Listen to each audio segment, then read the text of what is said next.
Welcome back to Discussions with the Writer Fred right here at Black Video Network in San Antonio, Texas. And my special guest today is Professor Mario Salas. Before we get back to that subject, tell our viewers something about you and your involvement, deep involvement in everything happened in San Antonio. Oh my God. Well, I started off as a member of the Student Nonviolent Coordinating Committee, SNCC, which was the most radical of the organizations during the Civil Rights Movement. Later, I became a member of the Black Panther Party. So some of my comments are obviously biased, right? But became a member of the Black Panther Party. Or I was one of the organizers that organized every black student union in San Antonio originally at all of the universities except for Our Lady of the Lake. And that was organized by Otis Madison, Paul Battle, Charles Middleton too. When he passed away, they were organizing at Our Lady of the Lake. But SNCC, as a member of SNCC, that was our organizing project. As a member of the Black Panther Party, the same thing. That was our organizing project to organize black student unions, because in those days, Fred, all the education was Eurocentric. Yeah, absolutely. White education. Yeah. Was no black studies. Around here, there wasn't. So we actually were able to get that done. And the first black studies class, which was taught at San Antonio College by a Professor Leonard, we were able to accomplish that. So those are some of the things I've done way in the past. They're talking 60, 68, 69, 70. I was very much involved in the Angela Davis free movement. Oh, okay. Yeah, in 1972. We had one of the biggest rallies for Angela Davis right here in San Antonio. And she actually said that in her book, one of her books called If They Come in the Morning, that one of the largest rallies in the country was right here in San Antonio. Yeah. So that was fun organizing that. A lot of other people helped to do that. Reverend Claude Beck helped to do that. And a lot of other people very much involved in it. Hispanic community was involved in it as well. They were supportive of the the local committee to free Angela Davis. And so we did all that, and then segue into more modern times, you might say. I was very much involved in the Martin Luther King state holiday, which we were able to pass. And I think we talked about it in another show about how we threatened to take away their football, and that's how we got our state holiday. And I mean that literally. So, but that might be for another show. Sure, yeah, definitely. Coming up, because the King holiday is coming up next There month. you go. Yeah. But you were in the city council too, weren't you? Yeah, oh yeah, unfortunately. I almost forgot about that. But I was a city councilman and helped to form the first economic relationship with an African country. Ivy Taylor formed the first sister city. I did the first economic relationship that helped to pave that way forward. So we did all that, and we did a lot of stuff over the course of the years, and helped to start a black radio station called KROV. Okay, that's right. Yeah. And I'm still the president of that, although I haven't been to the station in months. but so busy with other things. But that's just a snippet. Okay. Now I'm a professor at UTS, University of Texas, San Antonio. I teach African American Studies at UTSA. Okay. And by the way, I'm Afro-Mexican, which means my dad was black and Mexican both. My mom is all over the planet. And we had fun with that with my children doing the DNA and all of that. So I have the DNA, and we really had a lot of fun with that. Okay, so we can get back to our subject matter here. Before we went to our break, I wanted you to elaborate on the. Here we have this man with this questionable background, putting together not a religious, but almost like, and some people think it probably is a religious thing. In fact, you said, and we can discuss that, some people want to see Kwanzaa replace Christmas.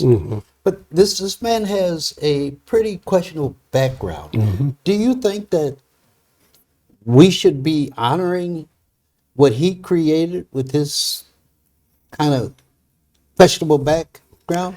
Well, that's an interesting question, and it's obviously a complex question, because most people who celebrate Kwanzaa, and I would say it's most, they have no idea of the background of the guy that started this. They mostly think it's an African from the continent of Africa celebration, when in fact it's not. They don't know of his criminal background. and any of that. Of course, he denied all that when that went to court, but all the evidence was there, and black women and others, even some of his own followers, testified against him. I said, so he has, it's an interesting question because we know that about him now. And so should we still celebrate it? Well, there are all kinds of holidays, I guess, we celebrate without really knowing what the origin of them are. And so I guess I'm not wanting to condemn anyone that celebrates it, other than if they're not aware of it, they ought to make themselves aware of it, just like Christians ought to make themselves aware of how December 25th got to be the birthday of Christ when it's not. So it's a matter of awareness. But the Christ's background isn't quite as, I won't say, well, turbulent as Kwanzaa. Can No. you talk about the shootout that took place? that Yes, he's involved yes, in? I can. But let me say this: Sure. the Emperor Constantine, the Roman Emperor, he accepted Christianity reluctantly, and when he did, he told the Christians at that time, the disciples of that era, that I'll accept your religion. He did it reluctantly. Yeah, I'll accept your, what's the guy's name, Jesus? Well, that's kind of what he did. But there's one thing: you have to accept the birthday of my God. And his God, the name of his God was Helios, the God of the sun. Okay. S-U-N, not And S-O-N. we say S-O-N. Yeah. So that's how December 25th got to be the birthday of Christ, when in fact it's not. The Bible says nothing about. Matter of fact, the Bible, you could deduce that probably Christ was born in the summertime and not December 25th. So that's a problem. So do we stop celebrating Christmas because we find that out? I don't think so. No. I mean, do we stop celebrating Kwanzaa? I don't think so, but you might have second thoughts about both as far as that goes. I mean, just to be fair, I have to say that. I've had people tell me when they've got letters, Christmas cards with Kwanzaa on them, they just tear them up and throw them away. And primarily, these would be people who had some knowledge of the shootout that took place in the classroom, the killing of Alprentice Bunchy Carter Right. and John Huggins, both killed by men associated with Kwanzaa. Members of United Slaves killed 2 Black Panthers. Well, from that point on, it was just horrible what would be taking place after that. So do you think Kwanzaa put the order out to have... That's what the theory. There was 2 Black Panthers, right? Yeah, 2 Black Panthers killed by Ron Karenga's men. Do you think he put the order out to have... That's my opinion. I'm pretty sure he did. Or in many ways, the way Malcolm X was killed is very similar, where you make hateful statements against a group, and then what you're doing is, in effect, because you're not going to carry out the killing yourself, you're asking by innuendo your followers to carry out a killing. Yeah, Okay. by saying these guys are traitors, these guys are whatever they were saying, and then it's carried out. So it's kind of like with orders, but without direct orders. It's like, hey, you know what to do, fellas. Yeah. I mean, really, Get that's it pretty done. much, that's pretty much what it amounted to. And to complicate the situation, Fred, is the FBI was looking to destroy the Black Panther Party at the same time. So, and I kind of like, I draw an analogy between that and the way Malcolm X was killed. Malcolm X was killed pretty much agreed upon by a guy named William Bradley. He was a member of Mosque 25 out of New Jersey. Of the Nation. Of the Nation of Islam. He was a shotgun man. Everybody knew him as an enforcer in the Nation of Islam. And this, I'm not attacking the Nation of Islam. I'm just saying this was the guy that killed Malcolm X.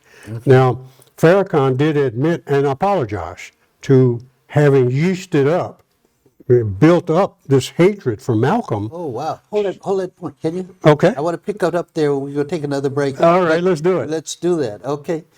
This is Discussion with the Writer Fred right here at Black Video Network, and we'll be right back with Professor Salas to continue this very, very interesting conversation.